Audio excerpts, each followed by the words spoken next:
జనవరి 1 నుండి హోండా కార్ల ధరలు పెరగనున్నాయి. వెంటనే మీకు ఇష్టమైన హోండా కార్ని బుక్ చేసుకుని 1 లక్ష వరకు ఆదా పొందండి. పోలీసులను పెట్టి అడ్డుకొని వారిని అవమానించినందుకు సిగ్గుతో తల వంచుకోవాల్సిందే. అదేవిధంగా అధ్యక్ష, ఈ రాష్ట్రంలో రైతులకు రైతు రాజ్యం అని చెప్పిన ఈ ప్రభుత్వం నిజంగానే రైతు రాజ్యం అయితే ఖమ్మంలో గిట్టుబాటు ధర కోసం నిరసన తెలిపినందుకు ఖమ్మంలో రైతులను అరెస్టు చేసి కోర్టుకు తీసుకుపోయేటప్పుడు అంతర్జాతీయ తీవ్రవాదులక నేరగాళ్ళక బేడీలు వేసి నడిపించిన చరిత్ర కనీసం ఆ తల్లిదండ్రులు జైల్లో ఉంటే చంటి పిల్లల్ని సంకలో పెట్టుకొని ఒక ఆడబిడ్డ తన భర్తను కలవడానికి వస్తే పోలీసులు అడ్డుకున్నారు.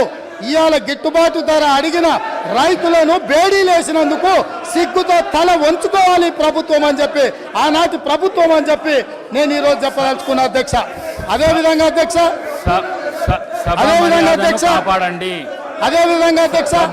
Telangana public service commission leader house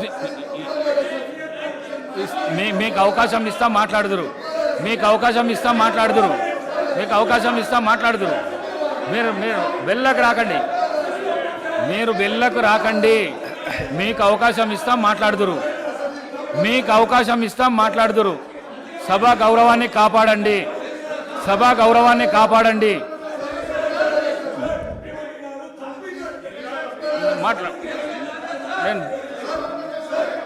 అధ్యక్ష, చాలా రోజులు చర్చలు ఉన్నాయి. సభ ఈ రోజుతోనే అధ్యక్ష, ఈ సభ మీ అనుమతితో మీ సీట్లలో మీరు గౌరవ సభ్యులు మీ సీట్లలో మీరు పోతే మీకు అవకాశాన్ని కలిగిస్తా నేను. అధ్యక్ష, ఈ సభను మీ అనుమతితో ఇంకా కొంతకాలం చర్చలు కొనసాగిద్దాము. అప్పుడు వాళ్ళు ఏమేం కావాలనో, ఏమేమి అడగదలుచుకున్నారో, ఏమేమి చెప్పదలుచుకున్నారో విందాము. ఈ ప్రభుత్వంలో 10వ తరగతి పరీక్షలు అధ్యక్ష, ఈ ప్రభుత్వము 10వ తరగతి పరీక్షలు నిర్వహించలేక 10వ తరగతి ప్రశ్నాపత్రాలు మీకు అవకాశం ఇస్తాము. సభా మర్యాదను కాపాడండి. మీకు అవకాశం నేను ఇస్తా. మీ సీట్లకు మీరు వండి. గౌరవ సభ్యులు మీ సీట్ ఇస్తా. స్పీకర్ సార్ ముఖ్యమంత్రి గారు speaker sir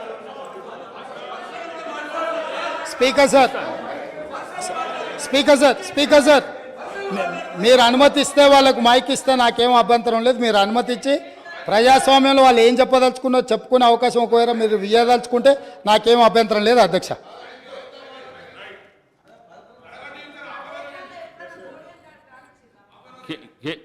Shri KT Ramarao గారు. స్పీకర్ సార్, నేను నిజంగానే సిగ్గుపడుతున్నా సార్. ఎందుకంటే పంట బీమాకు రైతు బీమాకు తేడా తెలియని వ్యక్తి ముఖ్యమంత్రిగా ఉన్నందుకు నేను నిజంగానే సిగ్గుపడుతున్నాను సార్. పంట బీమాకు రైతు బీమాకు తేడా తెలియని వ్యక్తి మీ గొప్ప నాయకుడు, గొప్ప ముఖ్యమంత్రి. అధ్యక్ష, నేను ఒకటే మాట అంటా ఉన్నా అధ్యక్ష, వారు పర్సనల్గా చాలా దారుణంగా ఒక ముఖ్యమంత్రిలాగా కాకుండా ఏదో పిసిసి అధ్యక్ష పదవుల్లో అక్కడ గాంధీ భవన్లో కూర్చుని ఒక ప్రెస్ మీట్లో మాట్లాడినట్టు స్వీపింగ్ రిమార్క్స్. అధ్యక్ష, ఇవాళ ఆయన ఒక గౌరవమైన రాజ్యాంగబద్ధమైన పదవిలో ఉన్నారు.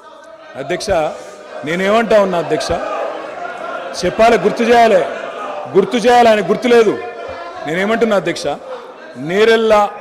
నేరెళ్లలో ఏదో జరిగింది, శాండ్ మాఫియా అని ఇష్టం వచ్చినట్టు మాట్లాడుతున్నారు. నేను ఒకటే అడుగుతున్నా అధ్యక్ష, 2004 నుంచి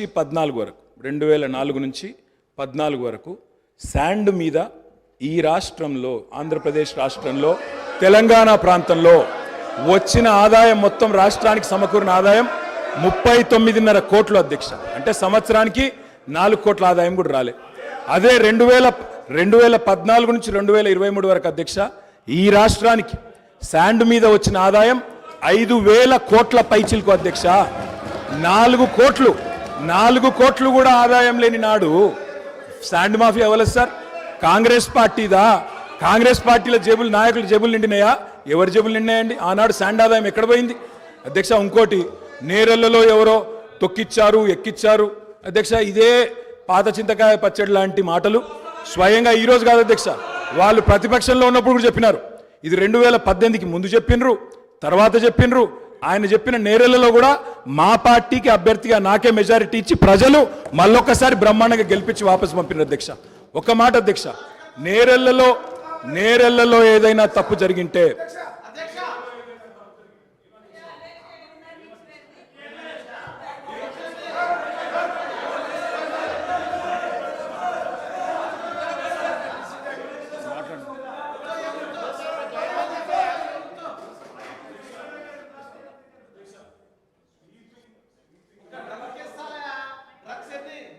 స్వీపింగ్ రిమార్క్స్ నోటికి ఎంత వస్తే అంత మాట్లాడడం, నేను ఒకటే మాట అంటున్నా అధ్యక్ష, ఇవాళ అధికారం వాళ్ళ చేతుల్లో ఉంది. ఏ విచారణ చేసుకుంటారో చేసుకోమనండి, మాకు అభ్యంతరం లేదు. కానీ ఇష్టం వచ్చినట్టు స్వీపింగ్ జనరలైజేషన్లు చేసుకోవడం, నోటికొచ్చినట్టు మాట్లాడడం, ఇది ఒక ముఖ్యమంత్రి పదవి స్థాయిలో ఉండే వ్యక్తికి తగదు. పంట బీమాకు రైతు బీమాకు తేడా తెలియని వ్యక్తి అక్కడ కూర్చోవడం నిజంగా ఈ రాష్ట్ర ప్రజలు సిగ్గుతో తలదించుకుంటున్నారు. ముఖ్యమంత్రి గారు. అధ్యక్ష, ప్రజాస్వామ్యంలో ప్రతిపక్షాలకు అవకాశం ఇవ్వాలి, వాళ్ళు ఏదైనా వివరణ ఇచ్చుకునే అవకాశం ఇవ్వాలనే ఉద్దేశంతో మైక్ ఇచ్చాము. మైక్ ఇవ్వండి అని మిమ్మల్ని రిక్వెస్ట్ చేసినా మీరు వారికి ఇచ్చిండ్రు, పెద్ద మనసు చేసుకొని. దాని ద్వారా ప్రజలకు ఏమైనా ఉపయోగపడేది కానీ నేను మాట్లాడిన అంశాలలో ఏమైనా తప్పులు ఉంటే వాటిని ప్రస్తావించుంటే డెఫినెట్గా అవకాశాన్ని వారు సద్వినియోగం చేసుకున్నారు. కానీ వారు ఏం మాట్లాడుతారు, మళ్ళీ అక్కసు వెళ్ళగక్కుతున్నాడు.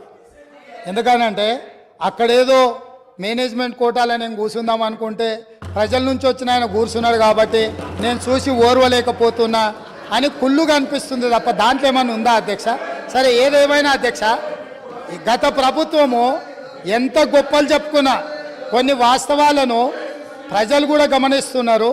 మీ ద్వారా వాళ్ళు ఆ సమయంలో మరి గుర్తుందో లేదో ఇప్పుడు గుర్తు చేయదలుచుకున్న అధ్యక్ష, 10వ తరగతి ప్రశ్నాపత్రాలు వాట్సాప్లలో తిరుగుతూ 10వ తరగతి పరీక్షలే నిర్వహించలేని అసమర్థ ప్రభుత్వం ఆనాడు ఉండే. 12వ తరగతి అంటే ఇంటర్మీడియట్ ప్రశ్నాపత్రాలు చక్కగా దిద్ది ఫలితాలు ప్రకటించలేక ప్రభుత్వం ప్రైవేటు వ్యక్తులకు ఆనాటి మంత్రివర్గంలో ఉన్న కీలకమైన వ్యక్తి యొక్క మిత్రులకు ఆ కాంట్రాక్టు కట్టబెట్టడంతో సిజీజీ నుంచి తప్పించి అనుభవం లేని వాళ్లకు మిత్రులకు కట్టబెట్టడంతో అందులో జరిగిన ఫలితాల అవకతవకలలా 25 మంది నోనోగు మీసాల యువకులు ఆత్మహత్యలు చేసుకున్నారు. ఈ చావులకు ఆనాటి ప్రభుత్వం కారణం కాదా? ఇవి ప్రభుత్వ హత్యలు కాదా? ఇది పక్కన పెడితే అధ్యక్ష, డెఫినెట్గా తొందర ఏం లేదు అన్నీ. అది కాకుండా అధ్యక్ష, తెలంగాణ పబ్లిక్ సర్వీస్ కమిషన్ మీకు తెలుసు ఎంత ప్రతిష్టాత్మకమైన సంస్థ, ఎంత బాధ్యతగా పరీక్షలు నిర్వహించాలి, ఎంత బాధ్యతాయుతంగా వ్యవహరించాలి. ఈ వ్యవహారాలన్నిటిని పరీక్షలు నిర్వహించే తెలంగాణ పబ్లిక్ సర్వీస్ కమిషన్ నిర్వహించిన పరీక్షలు ప్రశ్నాపత్రాలు చివరికి జిరాక్స్ సెంటర్లలో ఎక్కడ పడితే అక్కడ అగ్వకు సగ్వకు ఎట్లా పడితే అట్లా అమ్ముకునే పరిస్థితి వచ్చి, ఇది మేం చెప్పింది కాదు, పంపకాలలో పంచాయతీ వచ్చి వాళ్ళే ఫిర్యాదులు చేసుకొని ఈ ప్రభుత్వం గొప్పగా మేం కనిపెట్టినామన్నారు. ఈ ప్రభుత్వం ఏమన్నది, ఇది ప్రతిపక్షాలు కనిపెట్టింది కాదు, ప్రతిపక్షాలు చెప్పింది కాదు, మేమే గుర్తించినాం, మేమే ప్రశ్నపత్రాలు అమ్ముతుంటే పట్టుకున్నాం, మేమే కేసులు కట్టినాం అన్నారు. సంతోషం, మీరే అమ్ముకున్నారు, మీరే గుర్తించారు, మీరే పట్టుకున్నారు, మీరే కేసు కట్టారు. కానీ బాధ్యులను ఎవరిని చేసిండ్రు అధ్యక్ష? ఎవరిని బలి చేసిండ్రు? ఈరోజు బాధ్యులైన అందులో ఉండే సభ్యుల నియామకం విషయంలో, చైర్మన్ విషయంలో హైకోర్టు ఇచ్చిన తీర్పేంది? నిజంగానే ఈ ప్రభుత్వం బాధ్యత ఉంటే 30 లక్షల మంది నిరుద్యోగ యువకులు ఈరోజు ఉద్యోగ ఉపాధి అవకాశాల కోసం 10 సంవత్సరాల నుంచి చిక్కడపల్లి సెంట్రల్ లైబ్రరీలోనో, లేకపోతే దిల్సుఖ్ నగర్లోనో, గౌలిగూడలో, లేకపోతే ఈరోజు అమీర్పేట్ చౌరస్తాల్లో, కుకట్పల్లి చౌరస్తాల్లో, ఈరోజు కోచింగ్ సెంటర్ల అశోక్ నగర్ చౌరస్తాల్లో లక్షలాది మంది విద్యార్థులు ఈరోజు ఉద్యోగ ఉపాధి అవకాశాల కోసం పోటీ పరీక్షలకు గ్రామాలలో ఉన్న తల్లిదండ్రులు రూపాయి కూడబెట్టి ఈరోజు వాళ్ళని ఇక్కడ పెట్టి చదివిస్తే 10 సంవత్సరాలల్లా ప్రభుత్వంలో ఉన్న ఉద్యోగ ఖాళీలను భర్తీ చేయకపోను బాధ్యతారహితంగా నిర్వహించడం వల్ల ఆ ప్రశ్నపత్రాలు లీక్ అయ్యి బజార్లలో పల్లి బఠానీలో అమ్ముకుంటుంటే దానికి సంబంధించిన చర్యలు తీసుకొని బోర్డును రద్దు చేసి కొత్త బోర్డును బాధ్యతారహితంగా నిర్వహించాల్సిన ఈ పార్టీ, ఈ ప్రభుత్వం ఆనాడు ఆ చర్యలు చేయలే. ఎన్నికల్లో వచ్చినప్పుడు వాళ్ళని కొంతమంది విద్యార్థులను పిలుచుకొని కూర్చొని మాట్లాడి మంత్రి గారు చెప్తారు అవును తప్పు జరిగింది మళ్ళీ మూడోసారి అవకాశం ఇస్తే మిమ్మల్ని నిండా ముంచుతామని వాళ్ళకి మాటలు చెప్తున్నారు. తప్పు జరిగిందని మీరు గుర్తించినప్పుడు, మీ పాత్ర అందులో లేనప్పుడు, పాత్రులైన బాధ్యులైన వాళ్ళ మీద చర్యలు తీసుకోవడానికి మీరు ఆ పరీక్షలను నిర్వహించిన వాళ్ళ మీద బోర్డులో నియమించిన సభ్యులకు అర్హత లేదు అని కోర్టు కూడా ప్రభుత్వానికి సూచన చేసినప్పుడు యుద్ధ ప్రాతిపదికన చర్యలు ఎందుకు తీసుకోలేదు? దీనికి కారణం మీరు కాదా? ఇలాంటి 10వ తరగతి పరీక్ష నిర్వహించలేనోళ్ళు, 12వ తరగతి పరీక్షల పేపర్లు దిద్దలేనోళ్ళు, తెలంగాణ పబ్లిక్ సర్వీస్ కమిషన్ ద్వారా ప్రభుత్వ ఉద్యోగ నియామకాలు చేపట్టలేనోళ్ళు ఖచ్చితంగా సిగ్గుతో తల వంచుకోవాల్సిందే. తెలంగాణ సమాజానికి క్షమాపణ చెప్పి తీరవలసిందే అధ్యక్ష. అదేవిధంగా అధ్యక్ష ఇంకొక మాట చెప్పదలుచుకున్న అధ్యక్ష, స్కూల్ ఎడ్యుకేషన్ మీద ఇచ్చిన రిపోర్ట్లో నేషనల్ అచీవ్మెంట్ సర్వే ర్యాంకింగ్ 31 అధ్యక్ష. అంటే ఇంకా కింద ఏది లేదు అధ్యక్ష. అసలు నేషనల్ అచీవ్మెంట్ సర్వే స్కూల్ ఎడ్యుకేషన్కి సంబంధించి తెలంగాణ రాష్ట్రానికి ఉన్న ర్యాంక్ ఏంటంటే 31. రాష్ట్రాలే కాదు యూనియన్ టెరిటరీల కంటే కూడా అధ్వానంగా తెలంగాణ రాష్ట్ర విద్య ఉంది అని అంటే ఈ తప్పకుండా వాళ్ళు తల వంచుకోవాల్సిందే, సిగ్గుపడాల్సిందే అధ్యక్ష. అదేవిధంగా అధ్యక్ష పదే గతంలో మీరు ఇది మాట్లాడినరు, గతంలో అది మాట్లాడినరు, గతంలో మీరు తెలంగాణకు వ్యతిరేకం లేకపోతే మీరు తెలంగాణ ప్రజలప్పుడు అడిగినప్పుడు ఇయ్యలేదు, గత కాంగ్రెస్ ప్రభుత్వంలో జరిగిన తప్పిదాలకంతా ఇక్కడున్న వాళ్ళే కారణం, మీరు బాధ్యత వహించాలి అంటారు. నేను ఒక్క మాట మీ ద్వారా చెప్పదలుచుకున్నా అధ్యక్ష. ఉమ్మడి రాష్ట్రంలో సమైక్య పాలనలో 16 మంది ముఖ్యమంత్రులు 16 సార్లు ముఖ్యమంత్రి